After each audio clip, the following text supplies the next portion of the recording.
Welcome vinyl fans, it's Greg on the Vinyl Rundown, and today I got a bunch of new records to show you. 7 or 8 records, couple of CDs, and to top it off at the end we'll get to the Blue Note. The Blue Note Fairy was here this week, and I know you guys love seeing Blue Note, but I got some other things to show you also. Some thrift shop stuff, some stuff I got in the mail. Where do we begin? Let's see. How about let's start with the Goodwill stuff, thrift store stuff. The last couple days, just got back 10 minutes ago from Goodwill, and 2 interesting things: classical Vivaldi archive, really high quality stuff, fancy packaging, and you know, gotta have some Vivaldi. Found this at the Goodwill, one of the classic early hard rock records, UFO. This is like their best record. It has 2 or 3 great tunes on it. It's got Love to Love, Alone Again, which was the song by Love. Were they Love or The Love? You know, it's got that Spanishy guitar intro, or trumpets, and then The Damned had a hit with it. Too Hot to Handle, Lights Out, great album. Probably my 3rd copy. Maybe I'll give it away to my kid or something. I don't know. Yesterday I was at a thrift shop. Oh shit. Sorry guys. Did I destroy the corner? Yeah, there's a destroyed corner on a record for you. Oh well, $2. Found this at a thrift shop yesterday. Who is Klaus Schulze? I didn't even know who he was, but to see a record that's clean with a lot of cool synthesizers on the back, German pressing, this is all German. So this guy was one of the original synth guys in Tangerine Dream, and he went on to have some bigger career and solo stuff. And it's kind of new agey, it's kind of jazzy, it's kind of funky, but I'll give it a try. Yeah, I listened to this twice already. Sounds pretty good on Brain Records. Can you see the little logo for Brain Records? One of the songs, Some Velvet Phasing. Is that a takeoff on Some Velvet Morning? Doesn't sound like it. Mind Phaser, Weird Caravan, trippy, weird, kind of cool. Alright, let's see. So, the Blue Note Fairy was here this week, and that is because somebody had a special birthday. So, I will show you Blue Note and one non-Blue Note record I got. Gary Clark Jr. Thank you to my handsome, tasteful son, got me Gary Clark Jr. This Land, album of the year. What year did this come out? I haven't listened to this yet, but great reviews. Supposed to be a great record. 2 record set. I saw Gary Clark Jr. open up for Eric Clapton at the LA Forum a couple years ago. I loved Gary Clark since then. I kind of knew of him, but great blues guitar player, very distinctive sound. And on to the main attraction, guys. Your favorite label. The vinyl community is nuts about Blue Note. So we got 2 different series going on here. We got stuff from the new 80th anniversary edition, and then we got stuff from the Tone Poet. So let's talk about, let's start with this one. Herbie Hancock, Inventions and Dimensions. I think this came out in 1963. This is one of the more unusual albums in the Herbie Hancock catalog. First of all, love the cover. Midtown Manhattan, yellow stripes, yellow coloration. Willie Bobo, Chihuahua Martinez. Those are 2 percussionists, plus Paul Chambers on bass. So really 2, notes, instruments, and 2 percussionists. So there's a lot of percussion on here. This has a very different feel from. This is like a break from what Herbie was doing before. It's somewhat Latin sounding, very percussive, very staccato. It's not kind of melodic, jazzy, hard boppy the way you might have been used to hearing Herbie. So anyway, this is one of those 80th anniversary editions. Great vinyl. It says made in Germany. But the packaging, there's no sticker on here. There's no 80th anniversary hype sticker. What's going on inside here? I thought that was a little strange. When I got the record, I'm like, it's crinkling. It's making a crinkling noise. And the inner sleeve was all wrinkled and crinkly. And that was kind of like, I was a little bit concerned about that. Record's fine, but crinkly. Don't love the crinkle. Nice vinyl. Sounds good. So listen to this a couple times already. And very nice album from Herbie. Thank you. Thank you, Blue Note Birthday Fairy. And then we've got a nice Art Blakey, Indestructible. Another great cover for Blue Note. Great typography, great photo with a dot pattern, comic booky photo treatment. Great players on here. Lee Morgan on trumpet, Curtis Fuller on trombone, Wayne Shorter on sax, Cedar Walton piano, Reggie Workman. He's, which one of them was a drummer? What a stupid... Art Blakey's a drummer. God, what's wrong with you? Art Blakey on drum, Reginald Workman on bass. Yeah, I knew that.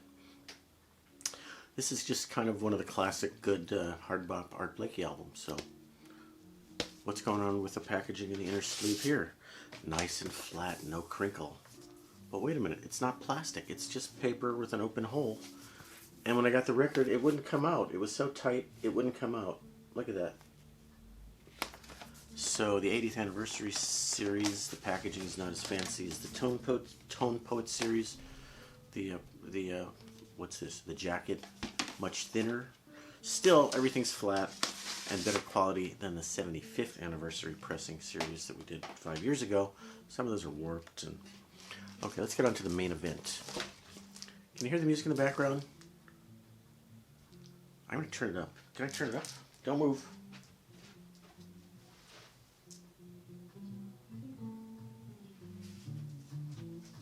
Oh!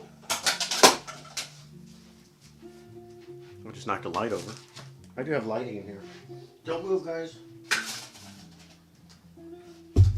This is not HBO, guys. This is YouTube. We're on a low production budget here. What's going on here? Did I destroy the light? Don't move. Listen to some music. No. This is not the biggest studio ever. You're hearing Greene. This is a live concert from 1969. And I recognize this tune immediately. It's a Joe Beam song called How Insensitive or Insensitas. This is the main event today. Greene, Born to be Blue on the Tone Poet series with Ike Quebec, Sonny Clark, Sam Jones, Louis Hayes. Great tunes on here. Someday My Prince Will Come, My One and Only Love, two of my favorite ballads are on here. The sound quality on this blew me away. The sound quality on the 80th anniversary pressings was very nice, but this was one of the most extreme, great sounding records I've heard in a long time, where I'm just sitting there on my new speakers, by the way, going. The guitar and all the instruments sound so present. They sound like they are in the room with you. So clear as a bell. One of the best sounding records that I own. And I only own 3 or 4 Greenes. Got to get some more. Got to get some more of the Tone Poets. So the Tone Poet, obviously all analog mastering, but much higher quality packaging. Very thick, etc. Beautiful photos on the inside. You see them photos? Black and white. Very much in the style of Music Matters and Analog Productions, but much lower price. I think you can get these for probably $28 to $32, something like that. One little flaw here. There's a little rip here. This paper that's on top of the cardboard. If you open it up too much, it kind of cracks. Don't open it too much. So we're listening to Greene, and I started doing some research on Greene. I got to get more of his stuff. And I noticed there's a documentary about him on YouTube. I will try to put that link in for you guys to see. His son, also Greene, same name, did a documentary about his father when he interviewed a bunch of musicians. George Benson, Lou Donaldson, Michael Kuskuna, the producer from Blue Note. Who else? A bunch of people, I can't remember. That's a 3-part documentary, very low budget. You can say it's amateurish, but it was actually done on film, not digital, back in the 70s. And there's a scene where George Benson met Greene in a club in New York, and And George Benson admits that Grant Greene was his favorite guitar player, not Wes Montgomery. Then Wes Montgomery joins him, and Wes Montgomery says, Grant Greene's my favorite guitar player. So George is like, he's both of our favorite guitar player. And not that many people knew about him. I didn't really know about Grant Greene until the last few years, because, you know, I play guitar, and I'm always listening to those guitar players who play a lot of notes, you know, Joe Pass, John Scofield. Grant Greene is a very simple, straightforward, one note at a time, bluesy, not trying to show off his knowledge of scales and modes and all that stuff. And he died at age 43 of a heart attack. Great body of work on Blue Note and other labels. Okay, so that's the Blue Note stuff. The thrift store stuff. Oh, well, today I got this at the thrift store. A classical choral music. Big, you know, classical chorals. Like, almost, what would you call this? Not Baroque. Not Gregorian chant. I don't know what you call it. People from the 14 and 1500s. The Tallis scholars. I try something weird and new, different once in a while. Choral music sounds great on a nice stereo. And guess what I got yesterday in the mail? Guess from who? DJ Trish, thank you again. A beautiful letter from DJ Trish. A beautiful self-portrait. That's what DJ Trish looks like. Are you guys following, subscribing to DJ Trish? Rocktober. She makes her own CDs and sends them out to people. This is the Chillax disc with the Glenmorangie, which is a beautiful scotch that I've had before for chillaxing with. 20 great tunes, hand-labeled by DJ Trish. It's got some great chill jazz on here. Cal Jader, Craig Chiquico, Esquivel, who I think is very cool. Martin Denny, The Exotica, Miles Davis. 20 tunes on each of these. Handmade with love by DJ Trish. Rocktober. It's November, but last month was Rocktober. The Bangles, Walk Like an Egyptian. Paul Simon, Tito Puente, Mark Mothersbaugh. That's my son's favorite. I met him once. Miles Davis, Buddo from Birth of the Cool. Johnny Cash, The Hollies. Trish must have a million CDs. She's very eclectic in taste. So thank you, DJ Trish. Let's see. Is that everything? You guys got all the Grant Greene. You got all the... maybe we'll do a cover shot here. Got a good cover shot? Guys, last important thing to leave you with. Keep the vinyl spinning. And Jeffrey Epstein didn't kill himself.